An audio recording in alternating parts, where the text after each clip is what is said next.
Welcome to కైటీవీ media.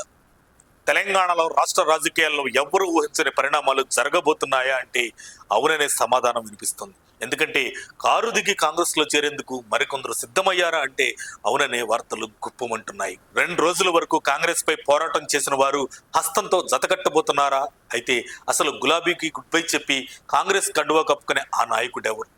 Jubilee Hills ఎన్నికల హడావుడి ముగిసి 2 రోజులు గడవక ముందే రాష్ట్ర రాజకీయాల్లో మరో బిగ్ ట్విస్ట్ చోటు చేసుకుంది. హుజూరాబాద్ ఎమ్మెల్యే కౌశిక్ రెడ్డి కేసీఆర్ కి బాగా సన్నిహితుడు. ఆయన ఇప్పుడు సొంత గూడైన కాంగ్రెస్ వైపు చూస్తున్నారని సోషల్ మీడియాలో వార్తలు హల్చల్ చేస్తున్నాయి.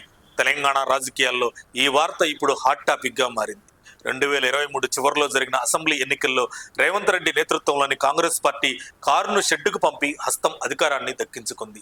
అయితే బీఆర్ఎస్ అధికారంలో ఉన్న 10 ఏళ్లలో వివిధ పార్టీలకు చెందిన కీలక నేతలు గులాబీ కండువా కప్పుకున్నారు.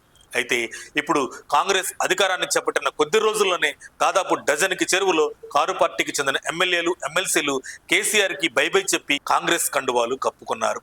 అయితే వీరికంటే ముందే వీరి మాదిరే కాంగ్రెస్ నుండి కారెక్కని నేతల్లో ఒకరు కౌశిక్ రెడ్డి. సో ఇప్పుడు రాష్ట్ర రాజకీయాలు మారిన నేపథ్యంలో హుజూరాబాద్ ఎమ్మెల్యే కౌశిక్ రెడ్డి కూడా మళ్లీ కాంగ్రెస్ వైపు చూస్తున్నారా అన్న విశ్లేషణలు వినిపిస్తున్నాయి. ఎమ్మెల్యే కోట, ఎమ్మెల్సీ ఎన్నికలకు సంబంధించి నామినేషన్లకు చివరి రోజు సోమవారమే. అయితే ఈ నేపథ్యంలో ఇటు అధికార కాంగ్రెస్, మిత్రపక్షం సిపిఐ, విపక్ష బీఆర్ఎస్ లకు చెందిన కొందరు అభ్యర్థులు సోమవారమే రిటర్నింగ్ అధికారికి నామినేషన్ పత్రాలు అందజేశారు.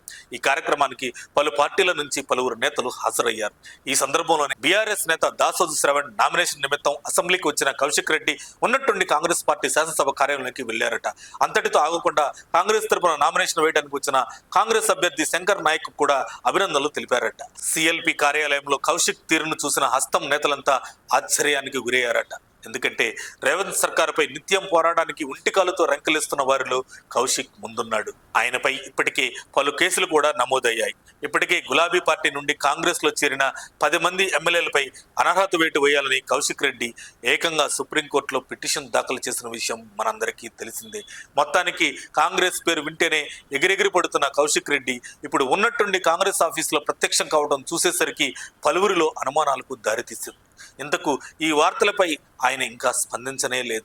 ఈ వార్తల్లో ఎంతవరకు నిజముందో త్వరలోనే తేలిపోనుందని విశ్లేషకులు అభిప్రాయపడుతున్నారు.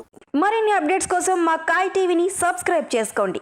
మా వీడియో కనుక మీకు నచ్చినట్లయితే లైక్ చేయండి, షేర్ చేయండి. మీ విలువైన అభిప్రాయాలను కామెంట్ బాక్స్లో తెలియజేయండి.